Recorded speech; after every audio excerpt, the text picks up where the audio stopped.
Welcome back technical RTO जी। बहुत बहुत स्वागत है आप सभी का अपने यूट्यूब चैनल में जिसका नाम है टेक्निकल आरटीओ जी। आज हम बात करने वाले हैं बी एन कैप के बारे में, यानी कि Bharat new vehicle assessment programme के बारे में, जो कि केंद्रीय मंत्री नितिन गडकरी जी द्वारा आज लॉन्च कर दिया गया है। और जो लॉन्च किया गया है वो मद्देनजर रखते हुए, रोड सेफ्टी को देखते हुए ये लॉन्च किया गया है।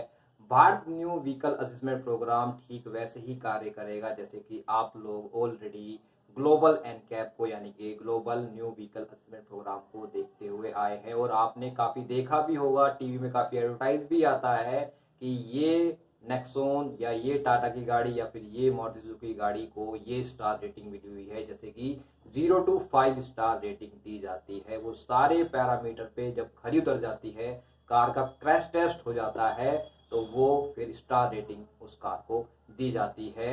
अभी तक इन कार को बाहर भेजना पड़ रहा था क्योंकि इंडिया एक ऑटोमोबाइल सेक्टर बहुत बड़ा है इंडिया का, और लार्जेस्ट सिस्टम यहाँ पे मारुति सुजुकी अपनी कार को सेल करती है।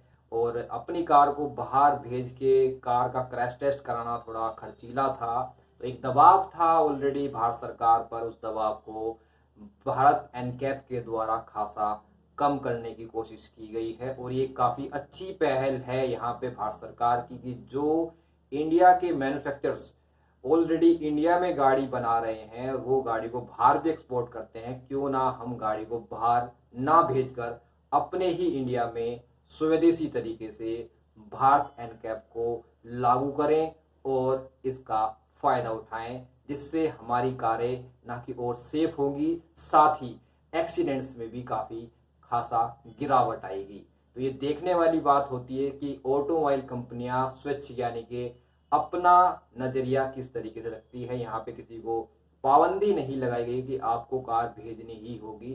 स्वच्छ मतलब अपने नज़रिए से वो अपनी कार को टेस्ट वहाँ पे करा सकते हैं, और जो पैरामीटर इंडियन स्टैंडर्ड के हिसाब से बनाए गए हैं उन पैरामीटर पर उसको जांचा परखा जाएगा, जो कि AIS के द्वारा है, ऑटोमोटिव इंडस्ट्री स्टैंडर्ड्स 197 पे जो कि आधारित होंगे। इसमें जो क्रैश टेस्ट किए जाएंगे वो मेनली 3 टेस्ट किए जाएंगे। हालांकि अभी ये शुरुआत होने में थोड़ा समय है। आज केंद्रीय मंत्री नितिन गडकरी जी द्वारा इस प्रोग्राम को, जो कि Bharat new vehicle assessment programme है, उसको पूरे भारत में लॉन्च कर दिया गया है। और इसके लिए 2 महत्वपूर्ण प्लेटफॉर्म भी बनाए गए हैं, जो कि 2 लैब बनाई गई हैं, अत्याधुनिक लैब बनाई गई हैं, जो कि पहली लैब है मानेसर में और दूसरी लैब है पुणे चाकन में। यहाँ पे कार्स को आसानी से टेस्ट किया जा सकता है। लेकिन पूरे भारत में जो कि टेस्टिंग स्टार्ट होगी वो होगी 1 अक्टूबर 2023 से ये आरंभ, यानी कि शुरू हो जाएगा। यानी कि जो मैन्युफैक्चरर से अपनी कार को वहाँ भेजकर अपनी टेस्टिंग करा सकते हैं। और कार की जो रेटिंग है एक्चुअल में स्टैंडर्ड्स के हिसाब से AIS यानी कि ऑटोमोटिव इंडस्ट्री स्टैंडर्ड 197 के अकॉर्डिंग वहाँ पे अपने रिजल्ट्स को प्राप्त कर सकते हैं, और उसके बाद में कार को रेटिंग शो कर दी जाएगी। तो साथ ही इसमें जो मेन चीज़ है वो ये है कि यहाँ पर रोड सेफ्टी को पहला हिट बनाया गया है सरकार की तरफ से, कि यहाँ पे रोड सेफ्टी भी आसानी से की जा सकती है मानक के अन्य हिसाब से। क्योंकि अभी तक जो बाहर कार भेजी जा रही थी वो कहना था कि ऐसा ग्लोबल एनकैप में भेजी जा रही थी, और वो यहाँ पे इंडियन स्टैंडर्ड्स को पूरा नहीं करते थे, वो उधर के स्टैंडर्ड्स को पूरा करते थे। तो इसलिए भारत सरकार को कुछ कमी खिली, और भारत सरकार ने यानी कि भारत एनकैप को यहाँ पर आज लॉन्च कर दिया है। भारत 5वें नंबर पे आ चुका है एनकैप के अंदर, यानी कि न्यू कार असेसमेंट प्रोग्राम। तो पहले ये समझते हैं कि ये होता क्या है। न्यू व्हीकल असेसमेंट प्रोग्राम का मतलब होता है कि जब कोई मैन्युफैक्चरर नई कार को बनाता है तो उस कार को अपने स्वैच्छिक, यानी कि अपने आप ही उस कार को टेस्टिंग के लिए भेजा जाता है कि जो हमने कार बनाई है, सेफ्टी इक्विपमेंट लगाने के बाद में वो कितना सेफ कर पा रही है ऑक्यूपेंट्स को, चाइल्ड ऑक्यूपेंट्स को, यानी कि जो अंदर बैठे हुए पैसेंजर्स हैं उनको, जो सेफ्टी जो इक्विपमेंट लगाए गए हैं वो कितना काम कर रहे हैं। ये एक स्पीड के तहत होता है। इसमें 3 इम्पैक्ट को ऐड किया गया है। पहला इम्पैक्ट है फ्रंट इम्पैक्ट, जो कि 64 kmpl पे यानी कि किलोमीटर पर आवर पे किया जाएगा, 64 किलोमीटर पे। दूसरा है साइड इम्पैक्ट, जो कि 50 किलोमीटर पर आवर पे किया जाएगा। और तीसरा है पोल इम्पैक्ट साइड का, जो कि 29 किलोमीटर पर आवर पे किया जाएगा। और भी काफ़ी सारे इसके अंदर टेस्टिंग रखी गई है, पैरामीटर यानी कि मानक के हिसाब से। वो जब भी सामने आएगा जब कार क्रैश टेस्ट होना स्टार्ट हो जाएगी।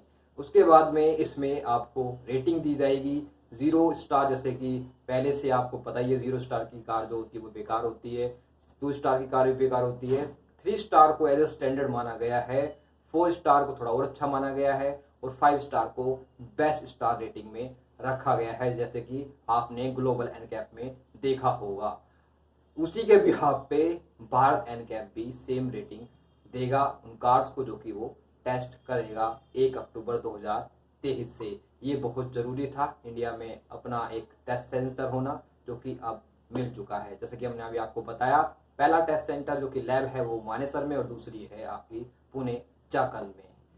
साथ ही इसमें ये भी जानकारी दी गई है कि कार को जो M1 कैटेगरी की जो कार्स हैं उनको इन्वॉल्व किया गया है, जो कि पैसेंजर कार्स में ही इंक्लूड होती हैं। 3.5 तक की कार को इसमें इंक्लूड किया गया है, 3.5 टन तक की इस कार को इंक्लूड किया गया है, जो कि 8 सीटर के आसपास भी हो सकती है। और साथ ही ऐसी कार को जो कि इलेक्ट्रिक है, आपका CNG है, पेट्रोल है, डीजल है, इन सभी कैटेगरीज को यहाँ पे ज़्यादा यानी कि परखा जाएगा। तो बहुत अच्छा ये अपग्रेड है, अपग्रेडेशन है इंडिया का, जो कि आगे बढ़ने में एक अच्छी भूमिका निभाएगा और ये प्रेरित करेगा मैन्युफैक्चरर्स को, इन ऑटोमोटिव जो जितने भी हमारे मैन्युफैक्चरर्स हैं उनको प्रेरित करेगा कि अपनी कार को सेफ और ज़्यादा सेफ बनाया जाए, जिससे कि जो रोड सेफ्टी में एक्सपायर होने वाले जो लोग हैं वो अपनी जान ना गंवा पाएँ। और इससे एक बिल्ड क्वालिटी की मजबूती भी निकल के आएगी, जो कि आज की डेट में अगर बात करें तो टाटा मोटर्स, महिंद्रा जैसी कंपनियां काफ़ी आगे आ चुकी हैं बिल्ड क्वालिटी के मामले में, जैसे कि आप सभी को पता ही है, आप टीवी में ऐड भी देखते होंगे।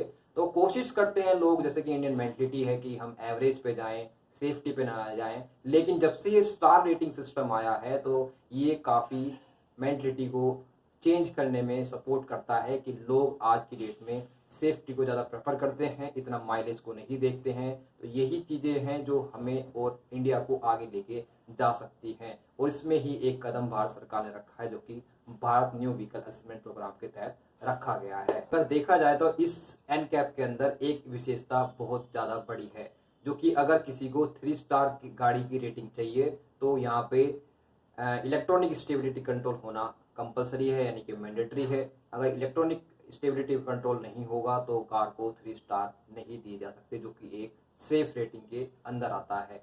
ये क्रैश टेस्ट के दौरान ही होना अनिवार्य होगा। इलेक्ट्रॉनिक स्टेबिलिटी कंट्रोल का मतलब होता है जो हमारा स्टीयरिंग है वो हमारे स्टीयरिंग को इमरजेंसी हैंडलिंग में कंट्रोल करने में सहायक होता है, यानी कि एक तरीके से हमारे असिस्टेंट की तरह काम करता है। तो ये एक इम्पोर्टेंट चीज़ है भारत एनकैप के अंदर, जो कि Bharat new vehicle assessment programme में एज ए मैंडेटरी जरूरी रखा गया है। अगर ये नहीं होगा तो किसी भी कार को 3 स्टार रेटिंग नहीं मिल सकती, यानी कि वो 3 के नीचे ही रहेगा, जो कि एक सेफ व्हीकल की कैटेगरी में नहीं आता है। कैसा लगा आपको ये हमारा वीडियो, कमेंट सेक्शन में जरूर बताएं। ऐसी और इन्फॉर्मेटिव वीडियो देखने के लिए हमारे चैनल को लाइक करें, सब्सक्राइब करें। आज के इस वीडियो में इतना ही, फिर मिलेंगे नेक्स्ट वीडियो में। अब तब तक के लिए सभी को नमस्कार।